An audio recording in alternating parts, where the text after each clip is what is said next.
Hello friends, তোমরা সবাই কেমন আছো? আশা করি ভালো আছো, সুস্থ আছো। আমিও ভালো আছি। আজকে আবার একটি নতুন ব্লগে তোমাদের সবাইকে স্বাগত জানিয়ে ব্লগটা শুরু করলাম। আই হোপ ব্লগটা ভালো লাগবে। সকালবেলায় ঘুম থেকে উঠেই ব্রেকফাস্ট বানিয়ে নিচ্ছি। আর আজকে হচ্ছে আটার গোলা রুটি, মানে যেটা বলে অনেকে অনেক রকমভাবে বলে, তো আমি এটাকে চকুলি বলি। তো লিকার চা আর এই চকলি রুটি যেটা, এটা দিয়ে আজকে আমাদের ব্রেকফাস্ট হবে। দেখবে বাড়িতে বানিয়ে। এটাতে তোমরা হালকা চিনি দিতে পারো, বিভিন্ন রকম সবজি মিশিয়ে দিতে পারো, ভালো লাগে খেতে। তো খুব টেস্টি হয়। তো সকালবেলায় একটু দেখবে আমাদের একটু ভারী টিফিন খেলে কিন্তু মানে ভালো হয়। সারা দিনটা তুমি হালকা খাবার খাও, মানে দুপুরবেলায় মিডিয়াম, রাত্রিবেলায় হালকা খাওয়া ঠিক আছে, কিন্তু সকালবেলাটাই একদম ভারী টিফিনটা খাওয়া খুব প্রয়োজন। তারপরে এই যে একটু জলের মধ্যে চিনি দিয়ে দিলাম, লিকার চা করে নেব। চা আর ওই রুটি দিয়েই আজকে হয়ে যাবে। আমাদের সচরাচর সকালবেলায় খুব একটা বেশি খাওয়াও হয় না, কারণ 10টার মধ্যে ভাত খেয়ে সে স্কুলে যাবে, আমিও ভাত খেয়ে নিই। তো তার আগে এতক্ষণ যে 6-6:30 থেকে ঘুম থেকে উঠে একদম 10টা পর্যন্ত এই টাইমটা পুরোটাই খিদাই মানে থাকতে হয়, বিশেষ করে চা আর বিস্কিট খেয়ে থাকতে হয়। তো মাঝখানে অনেক খিদে পেয়ে যায়।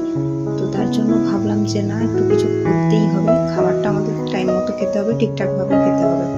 সকালবেলায় খালি পেটে থাকলে অনেক সময় পেটে পাথর জমা, অনেক রকম পিত্ত পাথর যেটা হয় সেগুলো হওয়ার সম্ভাবনা থাকে। তো তারপরে যে বিছানার চাদরটা চলে এলাম, একটু ঝেড়ে পরিষ্কার করে নেব। তো এই যে দেখলাম বিছানার নিচে একটা কাগজ পেয়েছি, দেখতেই পাচ্ছ। আর প্রত্যেকটা মেয়ের মন এরকমই হয়, কিসের কাগজ দেখি। দেখলাম যে একটা হোটেলের কাগজ, সেখানে 7 জন মতো বেড়াতে গেছিলো। তো ভেবে দেখলাম না, আমরা একবার পুরী গেছিলাম, সেটা দিয়ে এটা। তো তারপরে বিছানাটা ঝেড়ে বালিশ আর পাশ বালিশগুলো রেখে দেবো। আর বালিশ আর পাশ বালিশ আমাদের দুটো 4টা, মানে দুটো কোল বালিশ আর দুটো হচ্ছে এমনি বালিশ, যেগুলো মাথার বালিশ। তো আমরা একটা রুমই ইউজ করি, দুটো রুম থাকা সত্ত্বেও, কারণ দুটো রুম মেনটেন্স করাটাও চাপ। কোনো মানুষজন আসলে আমাদের আরেকটা রুম ব্যবহার করা হয়। তো এইদিকে দেখো কড়াইয়ের এই যে জলটাও গরম হয়ে মানে শুকিয়ে গেল, কড়াইটা বসিয়ে দিয়েছিলাম। এরপর রান্নাতে চলে এলাম। রান্না হবে হচ্ছে করলা আর কাঁকরোল দুটো একসাথে ভাজা করব, কারণ সবজিগুলো তাড়াতাড়ি খেতে হবে, পুজো চলে আসছে, এখানে থাকা হবে না। তো তারপরে এই যে হাঁড়ি ওইদিকে দেখতেই পাচ্ছ ভাত বসে গেছে, আর এদিকে হচ্ছে করলা আর কাঁকরোল ভাজা একসাথে করে নিচ্ছি। তোমরা কারা কারা এই মানে করলা ভাজা খেতে পছন্দ করো একটু কমেন্টে জানাবে। এটা সত্যি খাওয়া খুব ভালো, কিন্তু স্বাস্থ্যের জন্য খুব উপকার। অনেকে খেতে চাও না, তো আমার মনে হয় খাওয়া অভ্যাস করো। এটা যদি খেতে পারো, আমাদের ডায়াবেটিস যে রোগটা, সেটা হওয়ার সম্ভাবনা কম থাকে। তো এটা ভাজা হবে, আর আজকে হবে ডিমের ঝোল। এটাই আজকে মানে দুটো পদ হবে আর ভাত, আর কিছু হবে না। তো আমার হাজব্যান্ড বললো যে আজকে ডিমের ঝোল করে দাও, আর কিছু করতে হবে না। আমি ভাবলাম একটু ভাজা করে দিয়ে ডিমের ঝোল ভালো। আর এদিকে দেখো তেলে হলুদ দিয়ে দিয়েছিলাম যাতে তেলটা না ছিটকে আসে। আর এই যে মশলাটা করে রেখেছিলাম, সেটা এখন বাটা মশলা, সেটা দিয়ে দেবো।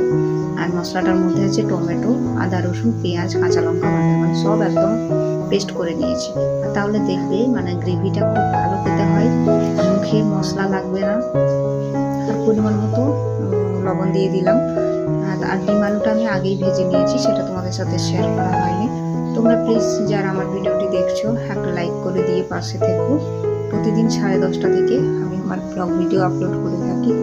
তো তোমাদের সাথে কথা বলে বলে আমার রান্নাগুলো মানে হয়ে যাচ্ছে দেখো।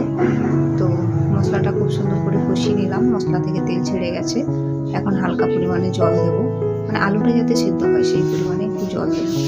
তো ডিম আলুটা যখনই ঝোলটা ফুটে উঠবে তখনই ডিম আলুটা দিয়ে দেবো। তো তোমরা যারা ভিডিওটি দেখছো, যদি ভালো লাগে অবশ্যই লাইক করো। আজকের ভিডিওটা খুব বড় আমি করবো না, এতদূর পর্যন্তই রাখবো। আগামীকাল আবার 10:30 থেকে তোমাদের সামনে আমার ব্লগ ভিডিও আসবে। আর ততক্ষণে তোমরা সবাই সুস্থ থাকবে, স্বাভাবিক থাকবে। তো এই যে ডিম আলু ভাজাটা দিয়ে দিলাম। এরপর এটা যখন মাখা মাখা হয়ে আসবে, মানে একদম মাখা মাখা হয়ে যাবে, তখন নামিয়ে দেবো। তো চলো আজকের মতো আমি এখানে পর্বটা শেষ করলাম। দেখা হবে আগামীকাল আবার ঠিক 10:30টায়।